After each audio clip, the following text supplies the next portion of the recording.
আসসালামু আলাইকুম, আমি blogs with Mimi. Welcome to my another blogs. তোমরা সবাই কেমন আছো? আই হোপ সবাই ভালো আছো। শেয়ার করতে চলে আসলাম আজকে দুপুরের মেনু। প্লেটটা সুন্দর মতো ধুয়ে নিয়েছি। এরপরে হচ্ছে অনেকগুলোই ভাত নিয়ে নিয়েছি।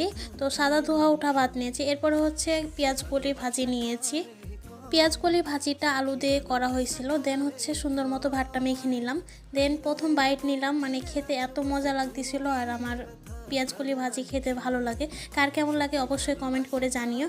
তো অনেক তৃপ্তি সহকারে খাচ্ছিলাম, দেখতেই পাচ্ছ। যাই হোক, পেঁয়াজ কলি ভাজিটা দিয়ে ভাত খাওয়া শেষ করলাম। বাই দা ওয়াই, মাছ দিয়ে একটা আলুর তরকারি রান্না করা হয়েছিল। এটা হচ্ছে মাটির অনেক গভীরে যে আলুটা হয়, সেই আলু দিয়ে হচ্ছে মাছটা রান্না করা হয়েছিল। তো প্লেটে আরও কিছুটা পরিমাণ ভাত নিয়ে নিয়েছি। দেন মাছের তরকারিটা নিয়ে নিয়েছি। তো এর মধ্যে বেগুনও দেওয়া হয়েছিল। আর আরেকটা কথা তোমাদের সাথে শেয়ার করি, তোমরা কখনো বেগুন ছিলে খাইছো কিনা জানি না, বাট আমাদের বাসায় আম্মু বেগুন ছিলেই তরকারিতে দেয়, মজা লাগে। যাই হোক, এত বক বক না করে আগে খাওয়া শুরু করি। কেমন হয়েছে রিভিউ দিচ্ছি। তো ফার্স্টে হচ্ছে বেগুন দিয়ে ভাতটা মেখেছি। দেন হচ্ছে মাছ নিলাম। দেন হচ্ছে প্রথম বাইটটা দিলাম। খেতে অনেক মজা লাগতেছিল। আর তরকারিটাও অনেক লোভনীয় হয়েছিল। মানে দেখেই তো অনেক বেশি লোভ লাগতেছিল যখন বাটিতে দেখলাম তখন। তো যাই হোক, অনেক তৃপ্তি সহকারে খাচ্ছিলাম।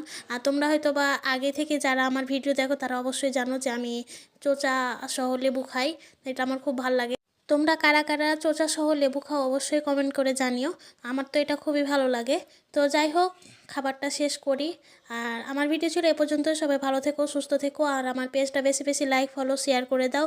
আর ইউটিউব চ্যানেলটা সাবস্ক্রাইব করে দিও। Thanks for watching. আল্লাহ হাফেজ। হে গাইস, এই যে মিছিল আসতেছে, মানে আওয়াজ পেয়ে বের হলাম।